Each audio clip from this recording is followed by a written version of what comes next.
Muhammad Ali and probably Jordan, those are the two people that I look up to most. Jordan, I think it was just his work ethic and his style in which he did it.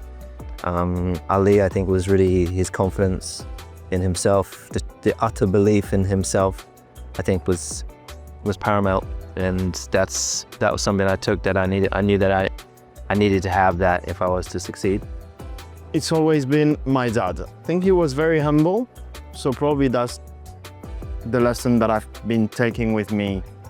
A lot of the person I am today is thanks to my dad, so probably my dad. I think I was really kind of told that, like, when you start racing, creativity was something that had to be sidelined, something that had to be put to the side and wasn't important. And as I got older, the more I realized I was just suppressing my creativeness, and ultimately was leading to just unhappiness, because I have a lot of ideas, a lot of things that I'm interested in, and when I decided to explore those was when I really started to discover who I was and how I wanted to go about my life and how I wanted to project myself to the world, and tapping into different worlds like fashion and in design have really enabled me to discover a lot about myself that when I was younger didn't think or know that I had in me.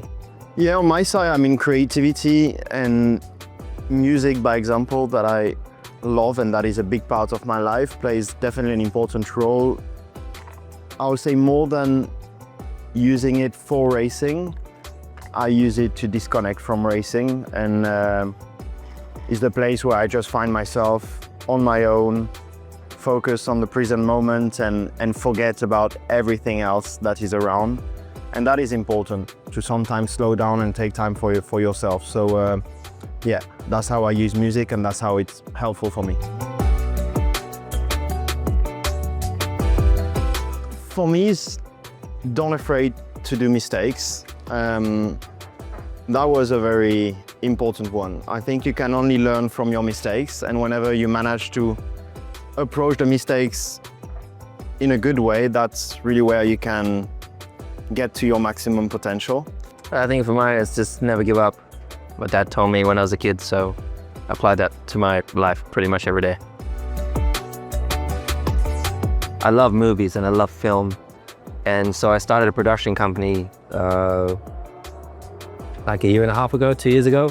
I grew up watching all these classics back in the day, like Trading Places and Coming to America, and Ferris Bueller was one of those. And that's the first time I had seen a Ferrari when I was like 5 or 6.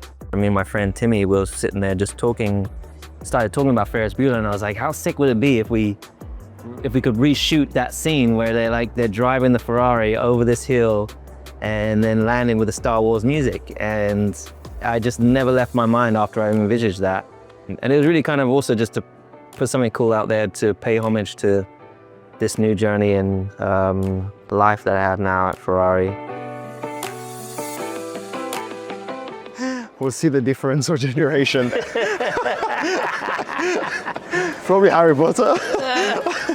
The flying car. Everybody told me that I was looking like Harry Potter when I was a kid. But yeah, probably a Harry Potter scene. I'd love to sit with Eddie Murphy. The next kind of film clip that I'm looking to do is something from an Eddie Murphy movie. But maybe I'll do your Harry Potter one first. Please, Yeah. do. It's a great idea. Maybe I'll do the Harry Potter thing with you. Probably Elton John. I think he's had such an incredible life, just to speak about his life really and learn more about him.